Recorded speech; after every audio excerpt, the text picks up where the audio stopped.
La palabra fornicación es uno de los ejemplos más contundentes y más pedagógicos de cómo las culturas religiosas posteriores, es decir, el cristianismo, el catolicismo, todos sus derivados y el mesianismo, pueden colocar paquetes morales completamente distintos dentro de un texto que en su hebreo torático nunca se usó ese paquete como categoría legal unitaria. En otras palabras, la fornicación funciona como una maleta ya llena de porquerías y quien la trae al Tanaj no la trae vacía para que el texto la llene, sino que la trae cargada de definiciones inventadas, de muchas culpas, de muchas vergüenzas, de muchos miedos y pedagogías de control psicológico de masas y jerarquías morales que pertenecen a sistemas ajenos y posteriores. Por eso, si en este curso he tratado la pregunta guía que ha sido nuestra brújula a lo largo de las clases, donde digo, ¿dónde dice eso exactamente y a quién se lo está diciendo? Aquí esta pregunta se vuelve un bisturí que va a abrir la palabra fornicación y va a dejarnos ver su contenido completamente extraño y ajeno al judaísmo. El Tanaj no formula un mandamiento de no fornicarás como categoría exhaustiva. El Tanaj, en cambio, legisla la sexualidad con un conjunto de términos técnicos distintos, cada uno con su campo semántico y también jurídico. Y además utiliza metáforas sexuales en los profetas, ¿para qué? Para hablar de la idolatría y la traición de un pacto. ¿Cuál pacto? El pacto de Israel con Hashem. Cuando un lector moderno que está sesgado con las ideologías de las religiones modernas escucha fornicación, suele imaginarse cualquier tipo de relación sexual fuera del matrimonio. Y esto como si fuera un rótulo totalizante. Pero déjenme decirles algo. El Tanaj no organiza su legislación con ese rótulo, queridos alumnos, ni tampoco presenta un único vocablo que equivalga exactamente a ese paquete cultural ajeno, extraño, traído a el Tanaj. Lo que sí hace es más complejo aún, más bello, y por ello es más honesto, más verdadero. Distingue el adulterio, niuf, distingue relaciones prohibidas por parentesco o estructura, herba. Este es el concepto de desnudez o relación prohibida. Distingue también la prostitución y la infidelidad, con los términos zaná y zenut. Distingue prácticas sexuales ligadas a cultos e idolatrías, con kedeshá. Y regula casos también de seducción, compensación, dote, desposorio, violación y reputación con casuística concreta. Ese es el mapa torático. Fornicación como rótulo único no es el mapa del Tanaj, es un invento. Es más bien una simplificación que suele servir para las religiones para que ellas puedan imponer una moral uniforme sin respetar ninguna categoría. El primer paso para responder con rigor en el Tanaj es aprender a distinguir entre dos preguntas que suelen mezclarse siempre. La primera, ¿existe acaso en el hebreo torático una palabra que signifique fornicación en el sentido moderno de sexo fuera del matrimonio como categoría general? Y la segunda pregunta, aunque no exista una palabra idéntica, ¿qué fenómenos sexuales regula o denuncia el Tanaj y con qué vocabulario? ¿Y a quién les está regulando? La respuesta a la primera, en términos estrictos, es que el hebreo torático no ofrece una equivalencia exacta y única para el paquete de fornicación moderno.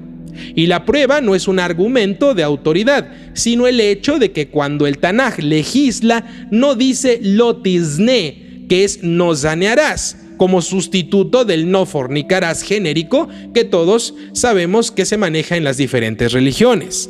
Tampoco se presenta una undécima palabra o un undécimo enunciado en el Sinaí para cubrirlo todo. En su lugar, la Torá en el Sinaí sí formula lo tinaf, que es no adulterarás, y lo podemos encontrar en el Sefer Shemot capítulo 20 verso 13 y el Sefer Devarim capítulo 5 verso 17, que como ya vimos en clases pasadas es una categoría legal específica ligada al matrimonio y al linaje.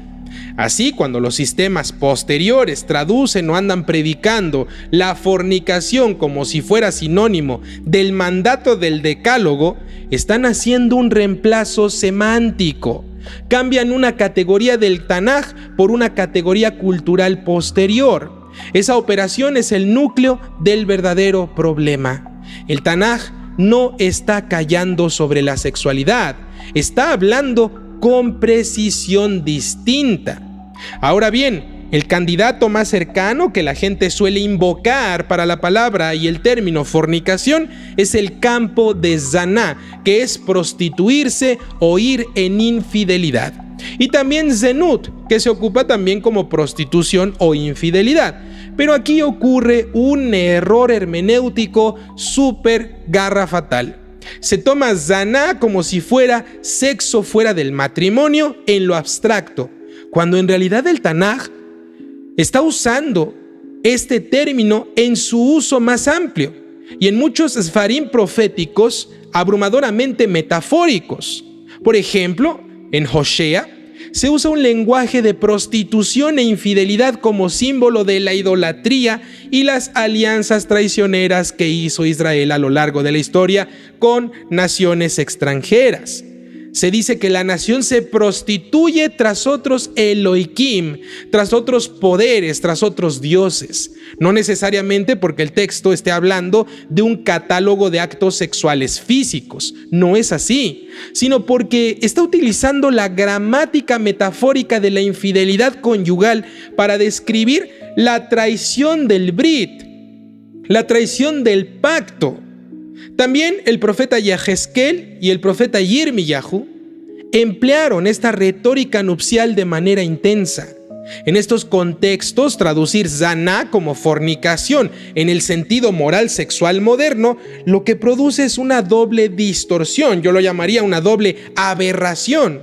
Sexualiza la profecía cuando la profecía está denunciando idolatría y traición nacional.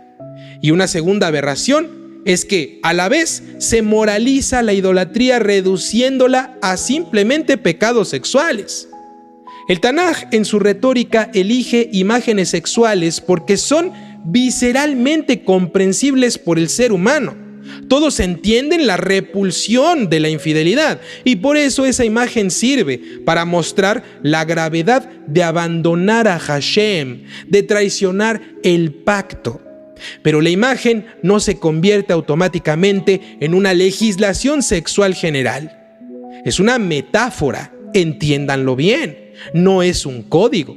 Esto ya se los enseñé en clases pasadas de los primeros módulos. En este curso donde estamos excluyendo la tradición oral y nos estamos basando solo en el Tanaj, porque es un curso para los Bnei Noyaj, este punto debe martillarse con elegancia, queridos alumnos. Muchas veces la palabra que se traduce como fornicación no está describiendo sexo, está describiendo pacto traicionado. Cuando zaná sí se usa en sentido sexual literal, su campo tampoco es idéntico al paquete de fornicación moderno. Puede referirse a prostitución, a promiscuidad, a infidelidad y a conductas sexuales desordenadas, pero su uso está contextualizado en cada caso y no funciona como un término jurídico único que cubra todo sexo fuera del matrimonio con la misma estructura de sanción. El Tanaj no hace de zaná un artículo penal universal como lo hace de niuf en Baikra capítulo 20:10 o de ciertas relaciones prohibidas en el Sefer Baikra capítulos 18 y capítulo 20. Por eso, aunque zaná sea un término importante, convertirlo simplemente y llanamente en un sinónimo exacto de fornicación es una grosería. ¿Por qué? Porque es una etiqueta doctrinal totalizadora que sigue siendo una importación cultural ajena a lo que realmente transmite el Tanaj. Otro término que a veces se mezcla con fornicación es ervá, la desnudez o la relación prohibida también. Tema central del Sefer Vaikra, capítulos 18 al 20. Pero ervá tampoco equivale a sexo fuera del matrimonio, como un paquete moral general. Ervá es una categoría de relaciones prohibidas, muchas de ellas por parentesco, y aquí se está prohibiendo el incesto. También muchas de ellas por estructura familiar y por límites de santidad comunitaria, específicamente dadas a los Benei Israel. El Tanaj aquí no está diciendo cualquier sexo fuera del matrimonio es fornicación, no lo hagan, no. Lo que está diciendo es no descubrirás la desnudez de X, Y, Z persona, y entonces enumera con precisión cada categoría. Esa precisión es el lenguaje opuesto al paquete de fornicación moderno. En vez de un rótulo amplio, lo que hace el Tanaj es crear un mapa de fronteras específicas. La misma estructura aparece ya en el Sefer Devarim capítulo 22, donde la Torá bendita regula casos de desposorio, donde dice meorazá, desposada o comprometida, o de virginidad, o de acusaciones, o de seducción, y también de violación, con distinciones situacionales. Es decir, el Tanaj no moraliza con una palabra, legisla con escenarios específicos. También tenemos el término kedeshá, que la gente moderna puede imaginar como una prostituta nada más en general, pero en el Tanaj sí tiene un matiz. Y es que kedeshá es la mujer que se vincula a prácticas sexuales cultuales de sistemas ajenos e idolátricos. Por lo tanto, no se reduce a simplemente inmoralidad sexual genérica. Cuando el Tanaj quiere denunciar ciertas prácticas sexuales asociadas a cultos idolátricos, que era muy común en la antigüedad, se usa un vocabulario que señala esa dimensión. Traducir todo esto como simple fornicación borra el elemento cultual y hace parecer que el Tanaj solo está obsesionado con una moral sexual privada, cuando en realidad muchas de estas condenas están vinculadas a la batalla del Tanaj contra la idolatría, contra los rituales sexuales que eran ajenos a Israel. Entonces, ¿qué podemos decir que es la fornicación como palabra teológica posterior en términos de su función social? En muchos sistemas religiosos posteriores, queridos alumnos, la fornicación se convierte en un rótulo que cumple tres funciones.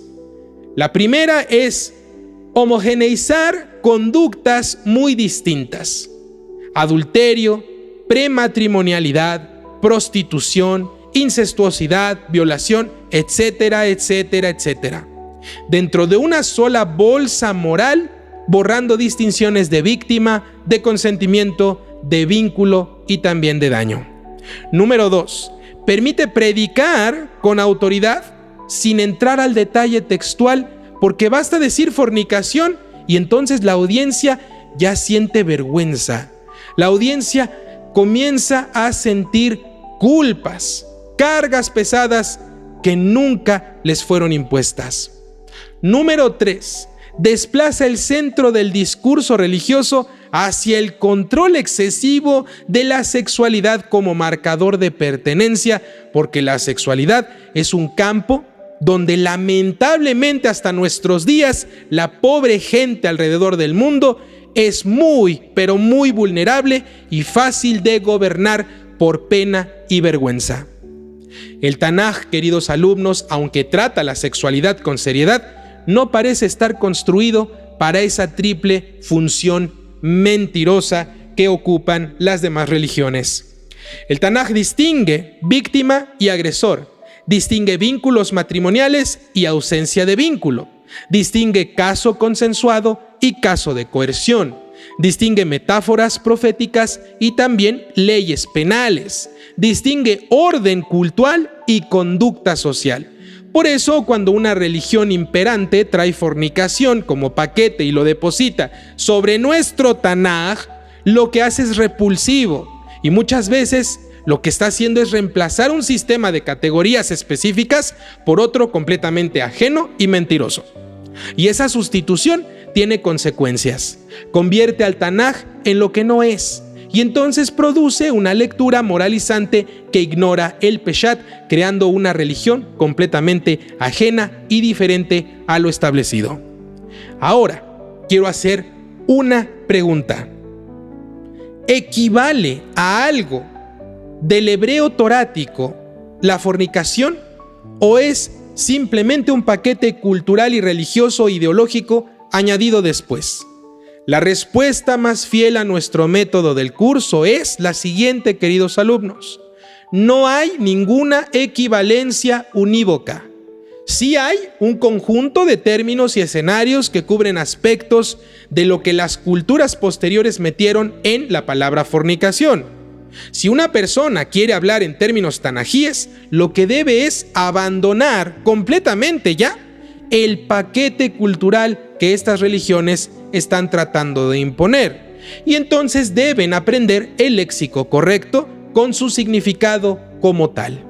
Niuf es adulterio, el quebrantamiento o la fractura de un enlace matrimonial. Zaná es infidelidad o prostitución, pero prostitución que la persona se dedique a ello. No podemos tampoco encasillar en prostitución como alguien que fornica. No es así. Herba es relación prohibida y Kedeshá es una práctica sexual vinculada a algún culto religioso. También vamos a poner aquí los casos de Devarim capítulo 22 sobre seducción, violación y compensación, y también los pasajes que regulan a lo largo del Tanaj reputación y linaje. Es decir, la Torá sí cubre un territorio amplio de la sexualidad, pero lo cubre con cartografía, no con un simple eslogan. Por lo tanto, fornicación es el eslogan de las religiones actuales. El Tanaj es el mapa con la lupa en la cartografía correcta. Lo más importante para este curso y lo que lo vuelve liberador es que esta discusión no es meramente filológica, queridos alumnos, es ética verdadera. Porque cuando se mete fornicación como un paquete, se tiende a borrar las distinciones morales cruciales. Se pone en la misma bolsa al agresor y a la víctima. Se pone en la misma bolsa la traición pactal del adulterio y la tragedia de una violación. Se pone en la misma bolsa la prostitución por supervivencia y la manipulación cultural. El Tanaj, en cambio, cuando legisla, sí distingue. Por eso, devolver al Tanaj sus categorías no es un capricho académico, es un acto de justicia. La justicia empieza por saber nombrar correctamente las cosas como son. Si aprenden a nombrar mal siempre, entonces siempre van a juzgar mal. Y cuando una palabra teológica posterior se convierte en un martillo, el juicio se vuelve ciego, como ha sido ciego todo este tiempo las religiones actuales, el cristianismo, el catolicismo, todos sus cientos de derivados y actualmente el mesianismo. El Tanaj no legisla para que el juicio sea ciego, queridos alumnos. Legisla para que el juicio sea mishpat, sea justicia y sea ordenanza, y no simple propaganda moral. Imaginen que la palabra fornicación es una tinta oscura derramada sobre un mapa antiguo. Bajo la tinta el mapa todavía está ahí, pero ya no se distinguen caminos, fronteras, ríos ni montañas por culpa de esa mancha asquerosa. Solo queda esa mancha asquerosa de la fornicación que lo que hace es gritar: aquí hay peligro, sin saber de qué tipo ni qué delimitación existe. El Tanaj, cuando ustedes lo aprendan a limpiar con el Peshat y quiten esas tintas absurdas de las demás religiones, el Tanaj mismo solito va a volver a mostrar su relieve y les va a decir: aquí es adulterio, aquí es hervá, aquí es zaná, aquí hay violencia, aquí hay pacto, aquí hay metáfora profética, aquí hay ley, aquí hay poesía. Y cuando el mapa vuelva a verse como lo que es, va a suceder algo inesperado, pero necesario para nuestros tiempos. La moral se va a volver más exigente y más compasiva a la vez. Más exigente porque ya no puedes esconderte en las generalidades. Más compasiva porque ya no puedes condenar a nadie sin distinguir. Ese es el regalo de este tema, queridos alumnos. Enseñarles que la santidad del Tanaj no depende de palabras grandes heredadas, sino de una precisión que honra la vida humana. Y quizás por eso las religiones imperantes prefieren el paquete, porque el paquete controla más fácil a las masas. Pero el Tanaj, cuando lo escuchas, no busca control por vergüenza y pena como hacen otras religiones. Lo que hace es buscar el orden por la verdad. Y la verdad empieza cuando te atrevas a decir: esa palabra que me enseñaron no estaba escrita así. A partir de hoy voy a leer lo que sí está escrito realmente.